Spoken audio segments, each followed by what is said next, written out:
So right now we can start. Yes, sir. Good. कोई तो बोलता है, कम से कम बोलिए आप. Yesterday there was some problem in the network. Good afternoon, sir. Good afternoon. Yesterday I could not continue. There was some problem in the network. It's my pleasure. तो जो हम बात कर रहे थे कल आपसे डिजाइन की, हम वहीं से शुरू करते हैं. एक तो 2 पॉइंट्स आते हैं डिजाइन में, बहुत इंपॉर्टेंट पॉइंट्स हैं जो कभी कभी क्वेश्चन पूछा था. व्हाट इज कोहेजन या importance of the cohesion in design. COHESION cohesion.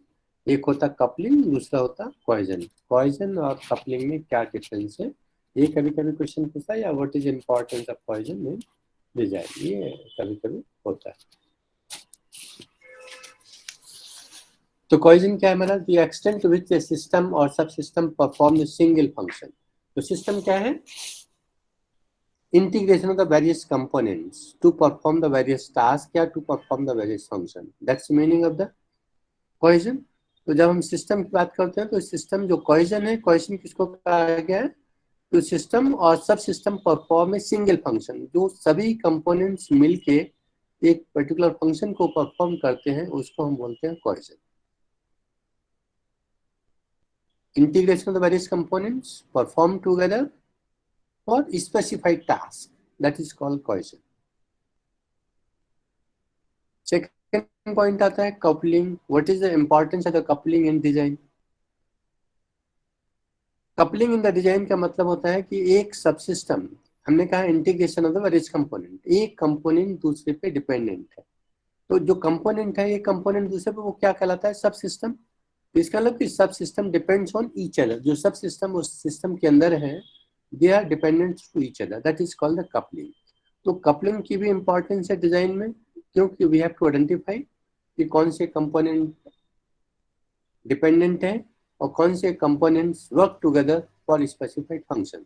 तो कोहेजन एंड कपलिंग में डिफरेंस मुझे लगता है कि आपको समझ में आ गया होगा. There is any doubt in coupling and cohesion? बताएं. सर, cohesion means कि single task करने की, सब divisions. Correct. Single perform the single task and all subcomponents working together to perform the single task. That's called cohesion. और coupling में क्या होता है? कपलिंग में क्या होता है कि एक सब सिस्टम दूसरे सब सिस्टम के ऊपर डिपेंडेंट है, जबकि कोहेजन में डिपेंडेंट नहीं है. They work together to perform the specific task. और कपलिंग में एक कंपोनेंट दूसरे कंपोनेंट पे डिपेंडेंट है. That is called coupling. Okay. Yes, sir. Good. कोई एक बच्चा भी बोलता है तो लगता है कि यहाँ कोई सुन रहा है. नेक्स्ट इसी तरीके से सेकंड पॉइंट आता है हमारा activities in the design phase of SDLC. SDLC का फुल फॉर्म क्या है? System development life cycle, software development life software cycle. Software दोनों ही चाहिए जब हम सिस्टम की बात करते हैं, क्योंकि right now I am talking about the system, तो सिस्टम डेवलपमेंट लाइफ साइकिल। तो डिजाइन हैज कितने नंबर होते हैं इसमें, that lead to the system blueprint. जो भी हमारा डिजाइन बनता है, तो इसका मतलब कि हम डिजाइन को या डिजाइन बनाने के लिए कौन कौन सी एक्टिविटीज को परफॉर्म करते हैं, what are the activities involve in design phase of SDLC. पहला एनालिसिस होता है, सेकंड डिजाइन होता है। तो design is the second phase of SDLC. तो डिजाइन है हमारा, that is called the second phase of SDLC. तो right now I am concentrating on the design. तो पहला पॉइंट इसका आता है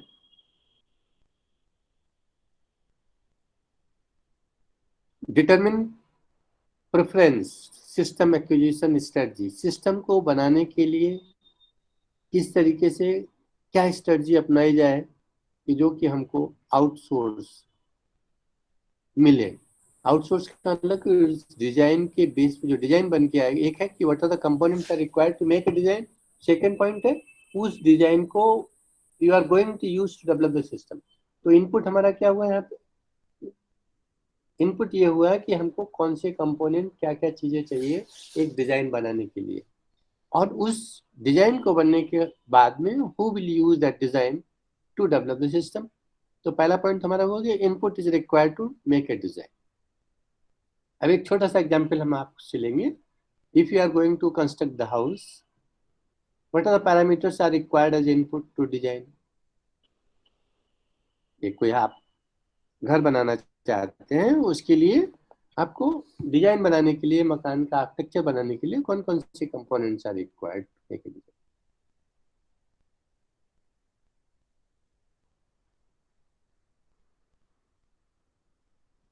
sir brick and cement, iron bars.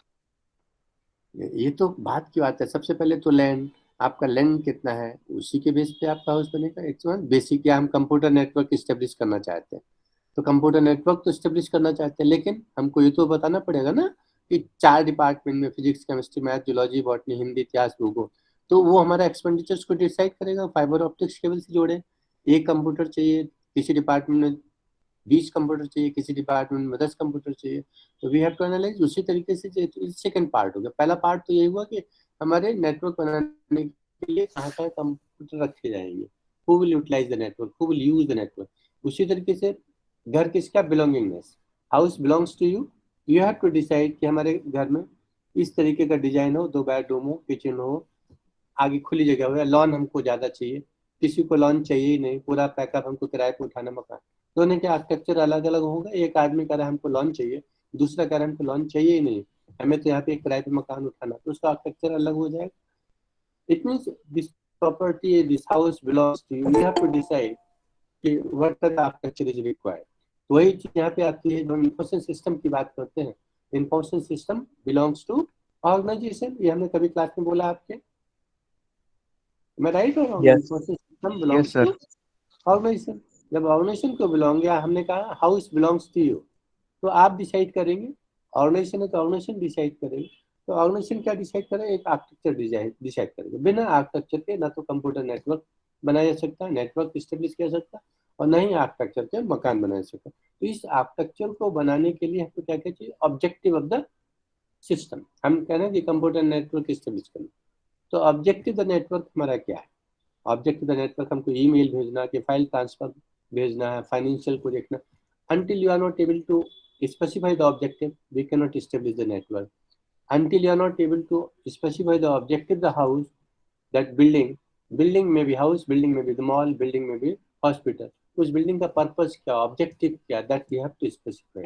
तो objective the building that must be clarified, then we have to say yes it is required to fulfil the objective. तो objective हमारा clear होगा, then we can talk about the design that help to architecture of the design. तो second point क्या हुआ, design of the architecture of the system. किसी भी system की बनाने के लिए हमको एक आर्किटेक्चर की जरूरत होती है, जिसमें इनपुट चाहिए, ऑब्जेक्टिव चाहिए। ऑब्जेक्टिव द सिस्टम हमारा क्या, ऑब्जेक्टिव द नेटवर्क क्या, ऑब्जेक्टिव द हाउस क्या। तो जो हमने एग्जाम्पल लिया केवल बताने के लिए कि ऑब्जेक्टिव हमारा क्या है, that we have to clarify the objective the system. Okay,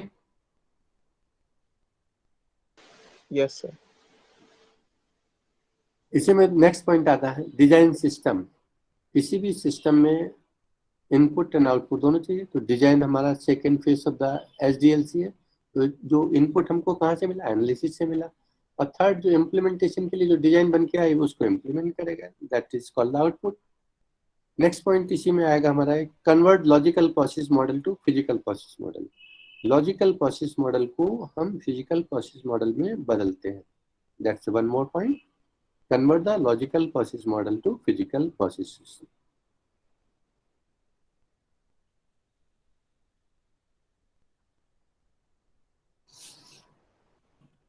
अब जब हम सिस्टम की बात करें, system has been design to perform the function. जब हमने मॉडल को बदल दिया तो हम यहाँ पे बात करेंगे आपकी जो प्रोसेस को परफॉर्म करने के लिए what logic we have use, what logic we have develop. जब तक हम लॉजिक की बात नहीं करेंगे we can not develop the software.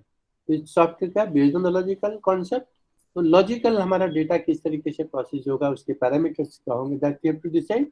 until you are not able to decide that point we cannot talk about the process। तो किसी भी प्रोसेस के लिए लॉजिकल कॉन्सेप्ट क्या है, क्योंकि जितने भी सॉफ्टवेयर हैं हमारे लॉजिकल कॉन्सेप्ट, उसके it does not require hardware, it requires logical concept.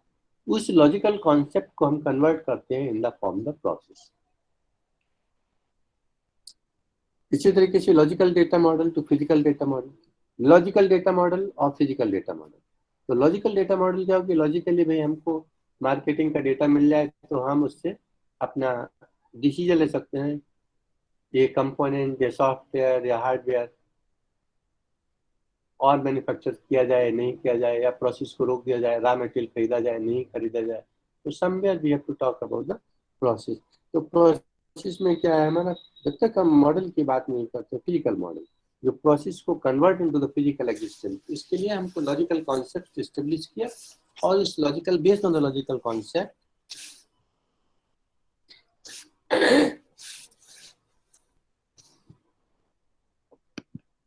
Based on the logical concept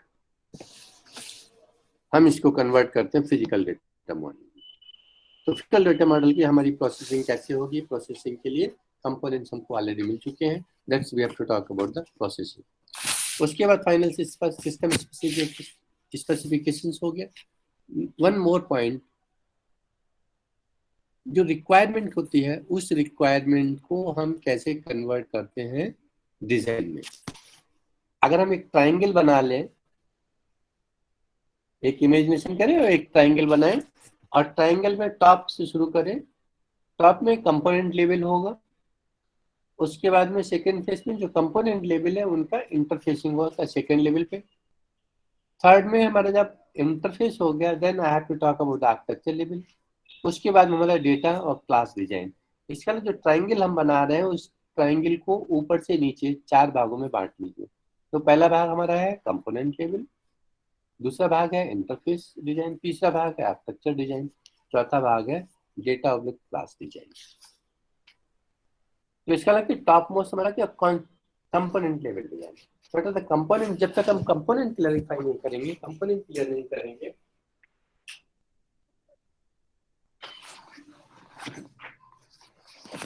इसलिए हम कंपोनेंट को बात कर रहे हैं। तो कंपोनेंट हमारे 4 लेवल है, component level, interface level, architecture design and data object class. तो system design is an iterative process through which requirements are translated into blueprint for constructing software और system। किसी भी सॉफ्टवेयर और सिस्टम को बनाने के लिए we have to establish the blueprint based on the process। तो जिसको हमने कहा कि component level, interface design, architecture design and data class. Next इसी में आ रहा है हमारा requirement identified in analyse phase. जो एनालिसिस फेज एसडीएलसी का पहला फेज क्या है, एनालिसिस एस, अभी हम लोगों ने बात की था फर्स्ट फेज, एसडीएलसी का फर्स्ट फेज है एनालिसिस फेज। तो एनालिसिस फेज में ही हमको पता करना होगा कि इसके लिए प्राइमरी फंक्शन या प्राइमरी इनपुट जो जरूरत है वो डिजाइन एक्टिविटीज को बिल्ड करते हैं।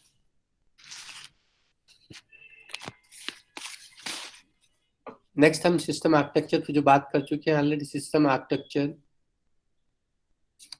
This is structure of the system which comprise software components, the externally visible properties of these components, that relationship among them.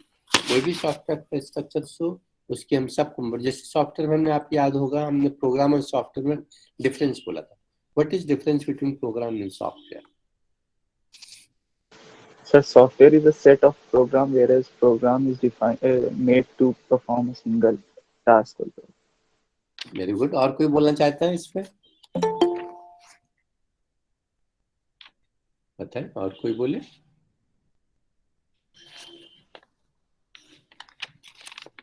Arpita Sir, हाँ बोलिए. सिद्धार्थ वाजपेयी बोलिए. sir, software is a group of programs which is used to perform a various amount of tasks, while program is written by a single programmer and is designed to perform a specific task. दोनों लोगों ने सही जवाब दिया, लेकिन ना तो उसको ग्रुप कहा जाता है ना ही, क्योंकि इंटीग्रेशन जब इंटीग्रेट नहीं होते हैं तो आप याद होगा हमारी बात को जोड़ दीजिए फिर. Integration of the various component work together. जो कंपोनेंट है हम ग्रुप कहेंगे या सेट कहेंगे, set of component, group of component या सेट ऑफ प्रोग्राम्स या ग्रुप ऑफ प्रोग्राम, ये नहीं. हम इसको बोलेंगे integration. Interrelated component, interrelated programs है तो work together to perform the various function. कोई भी सॉफ्टवेयर है it has to perform the various task. जिस सॉफ्टवेयर के अंदर बहुत से प्रोग्राम है, अगर उन प्रोग्राम को सेट मान लेंगे तो इसका मतलब एक फोल्डर बनाइए उसमें डिफरेंट प्रोग्राम रख दीजिए. दैट कैन नॉट वर्क. उन प्रोग्राम का इंटरफेसिंग चाहिए, तभी कहा गया interrelated component. They have to work together to perform the various task. ठीक है ना?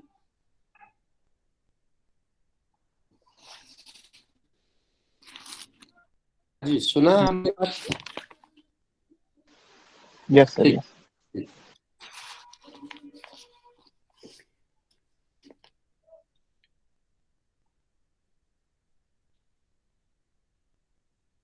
इसमें हमको 2-3 पॉइंट एनालाइज करने पड़ते हैं कि एनालाइज द अल्टरनेटिव आर्किटेक्चर्स. क्या कोई अल्टरनेटिव बन सकता है, क्या इसमें कोई रिस्क है, उसको एनालाइज करते हैं. तो कहीं ना कहीं हम इन पॉइंट्स को ध्यान में रखते हुए we have to talk about the analysis, risk, architectures. And next point जो हम बात करने चाह रहे हैं, software system can be divided into the 4 basic function. कोई भी सॉफ्टवेयर सिस्टम है हम इसको 4 बेसिक फंक्शन में डिवाइड कर सकते हैं. Software system can be divided into 4 basic system. पहला है डेटा स्टोरेज. हम डेटा जो इंफॉर्मेशन मिल रही है उस स्टोरेज कैसे करेंगे, what is the process of storage, that has to be decided by the software. That is called the first basic function. कोई भी सॉफ्टवेयर बनाने के लिए हमको एक दिमाग में लाना है हमारा जो डेटा स्टोरेज कहाँ होगा, how we have to store data. Second point इसी तरीके से data access logic. Second function इसका है data access logic. Processing is required to access data. किसी भी डेटा को एसिस करने के लिए एक प्रोसेसिंग का तरीका क्या होगा, उसको हम डेटा एसिस कैसे करेंगे, that has to be second function. एक तो डेटा स्टोरेज है आपका कहीं, डेटा स्टोरेज के बाद सेकेंड फंक्शन आता है हम processing is required to access the data. हम उस प्रोसेसिंग क्या होगी जिससे कि हम डेटा को रिक्वायर कर सकते हैं, that is a second function. तो पहला फंक्शन हो गया हमारा स्टोरेज, सेकेंड हो गया प्रोसेसिंग. थर्ड पॉइंट आता है हमारा एप्लीकेशन लॉजिक. एप्लीकेशन लॉजिक का मतलब logic documentation in DFD. Data flow diagram जो बनाते हैं उस डेटा फ्लो हमारा कहाँ से कहाँ कैसे होता है, वो जब हम डीएफडी की बात करते हैं तो इसका मतलब logic documentation in DFD. That is called the third function of the software system, application logic. Last function है presentation logic, display of information. जो इंफॉर्मेशन देने जा रहे हैं output with the help of software, उसका डिस्प्ले क्या होगा, how we have to perform the display of the information system. इसका मतलब कि चौथा पॉइंट हमारा प्रेजेंटेशन लॉजिक. तो हमने आपको बोले हैं software system can be divided into 4 basic function. पहला फंक्शन हो गया हमारा डेटा स्टोरेज, सेकंड फंक्शन हो गया data access logic, third function हो गया एप्लीकेशन लॉजिक, फोर्थ फंक्शन हो गया प्रेजेंटेशन लॉजिक. इसमें कोई डाउट बोले? No, sir. गुड. चलिए इसी के आगे हम बात करते हैं जो प्रिंसिपल है आर्किटेक्चर बनाने के. What are the principle. अगर हम एक क्वेश्चन पूछते हैं, write down the 3 principle application architecture, कौन कौन से प्रिंसिपल एप्लीकेशन आर्किटेक्चर्स हैं? आर्किटेक्चर मीन्स सॉफ्टवेयर बनाने का, आर्किटेक्चर बनाने का जो हमने अभी कहा था ना, अल्टरनेट सोल्यूशन।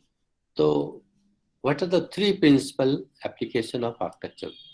तो पहला हमारा इसमें 3 पॉइंट है एप्लीकेशन आर्किटेक्चर्स में। Number 1, server based architecture.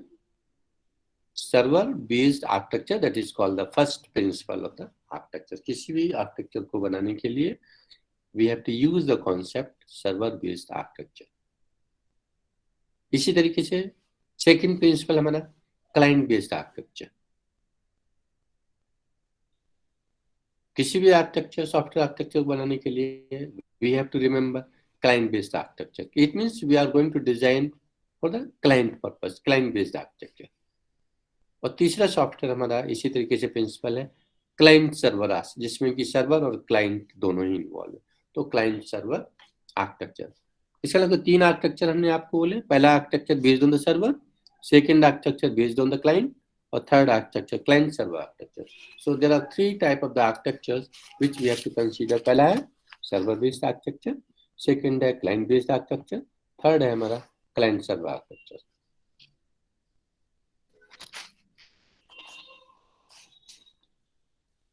अगर हम इन तीनों को कंपेयर करें, इसमें it will reflect infrastructure, cost, capabilities, control, security। यही पॉइंट खत्म करके हम अपनी बात को खत्म करेंगे। यहाँ पे 3 पॉइंट से जो हम डिस्कस करना चाह रहे हैं, जो हमने 3 मॉडल बोले आर्किटेक्चर्स के। पहला पॉइंट है सर्वर बेस्ड आर्किटेक्चर, दूसरा है क्लाइंट बेस्ड आर्किटेक्चर, तीसरा है क्लाइंट सर्वर आर्किटेक्चर।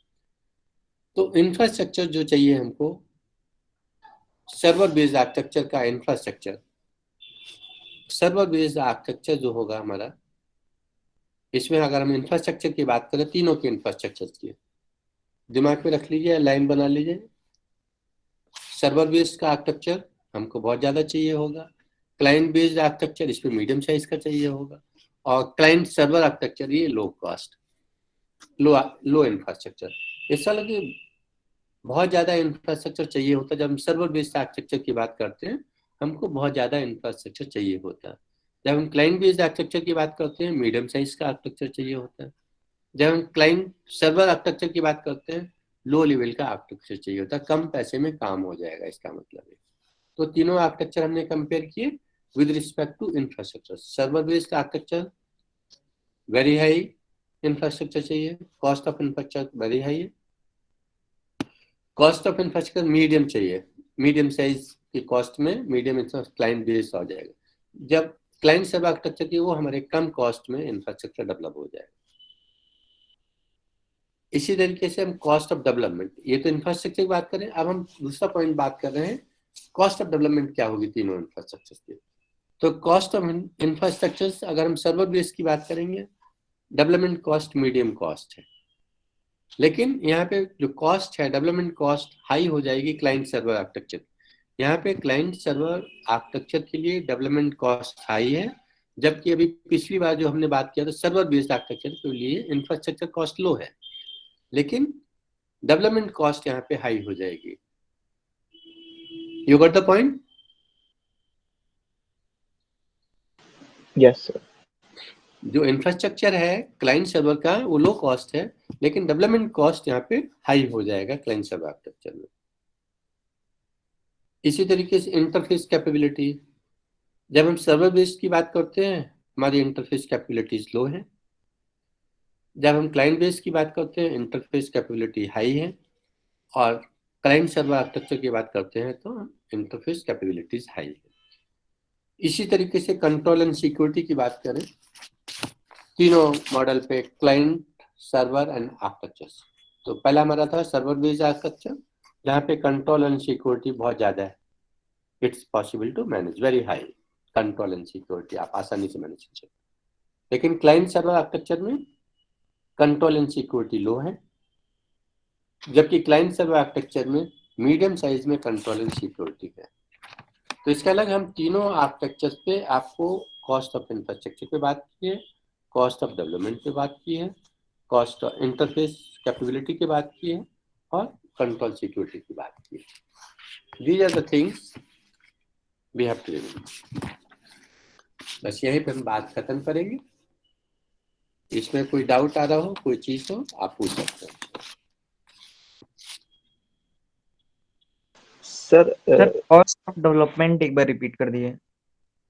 फिर बोलिए, फिर बोलिए। Sir cost of development sir एक बार फिर से रिपीट करिए। कॉस्ट ऑफ डेवलपमेंट, तो 3 मॉडल दिमाग में रखिए, फिर हम दोबारा रिपीट कर रहे हैं। सर्वर बेस्ड आर्किटेक्चर पहला, सेकंड क्लाइंट बेस्ड आर्किटेक्चर दूसरा, और थर्ड है हमारा क्लाइंट सर्वर आर्किटेक्चर।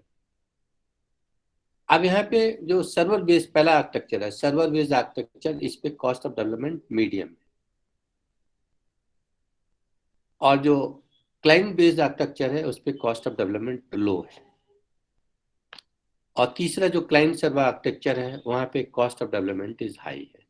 लेकिन अगर हम इसको इंफ्रास्ट्रक्चर की कॉस्ट देखेंगे तो उल्टा हो जाएगा। Cost of infrastructure in server based architecture में वेरी हाई है, cost of infrastructure in server based architecture में मीडियम है, cost of infrastructure client server architecture में लो है।